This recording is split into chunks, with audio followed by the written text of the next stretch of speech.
কালের কোটর অধ্যায় ১ রহস্যময় দৃষ্টি।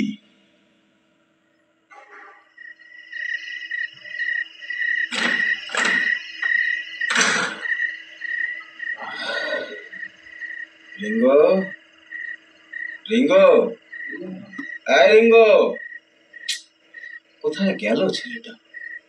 এমনি সময় তো ঘর ময় দাপিয়ে বেড়াচ্ছে, এদিকে কাজের সময় 10 বার ডাকলেও কোনো সাড়া শব্দ নেই। দোতলায় তো টিকিটিও দেখা যাচ্ছে না।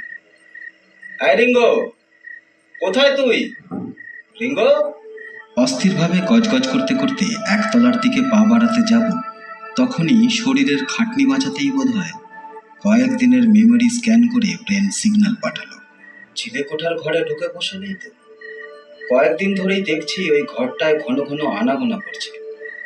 জিজ্ঞেস করলে আবার বলে, বলবো কেন, পাইবে। 8 বছরের ছেলের আবার প্রাইভেসি।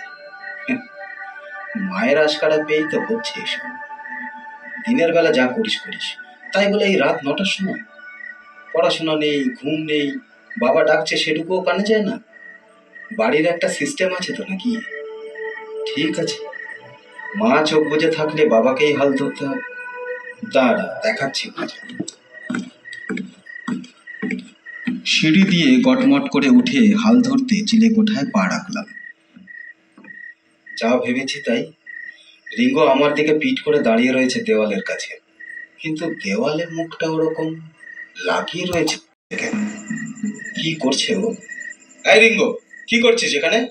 মেজাজ হারিয়ে গলাটা আমার একটু চড়ে গেল। রিঙ্গো একটুও চমকালো না, আঁতকেও উঠল না। আস্তে আস্তে আমার দিকে ঘুরল। রাগে আগুন হয়ে থাকা আমার মাথায় কে যেন 1 গামলা বরফ জল ঢেলে দিল। সেই কনকনে জলের স্রোত শির দ্বারা বেয়ে নেমে এলো নিচের দিকে। সামনে যে দাঁড়িয়ে আছে সে কি আমার ছেলে? অবয়বটা একই আছে, কিন্তু চোখ দুটো, চোখের দৃষ্টিটা, আমার ছেলের চোখের সাদা অংশটা এত প্রকট। চোখের চাহনিটাও কি রকম। 8 বছরের বাচ্চা ছেলে কি এইভাবে তাকাতে পারে কখন? আমি ভয় পেয়ে গেলাম। এ তো আমার ছেলে না, চোখ দিয়েই তো মানুষ চেনা যায়। রিঙ্গো রক্ষী কোটরে যেন সম্পূর্ণ অচেনা একটা ভয়ঙ্কর লোকের দুটো চোখ বসিয়ে দিয়েছে কেউ। কোথায় আছে না, তবে চোখ দুটোর উপর আপনার একটা রাগ আছে জানি। রিঙ্গোর কথা শুনে আমি ছিটকে গেলাম।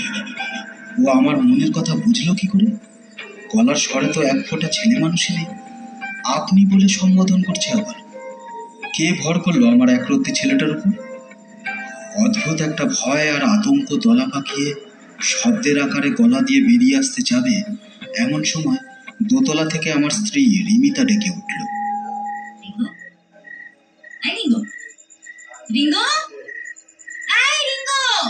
রিঙ্গো ঝড়ের বেগে বেরিয়ে গেল চিলেকোঠা থেকে। আমি জড়ভরের মতো দাঁড়িয়ে রইলাম।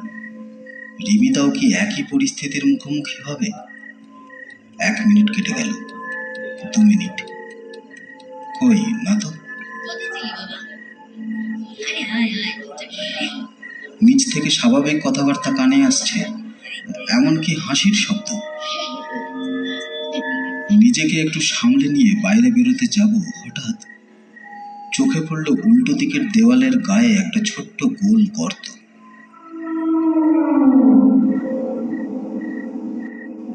আশ্চর্য, গর্ত কে করলো এখানে? এখানেই কি তখন চোখ লাগিয়ে দেখছিল রিঙ্গো? কি দেখছিল? আমার ষষ্ঠ ইন্দ্রিয় বলে উঠল, সব রহস্য ওখানে। আমি মরিয়া হয়ে হাঁটু গেড়ে চোখ লাগালাম গর্তে। এ কি? নিজের চোখকে বিশ্বাস করতে পারলাম না।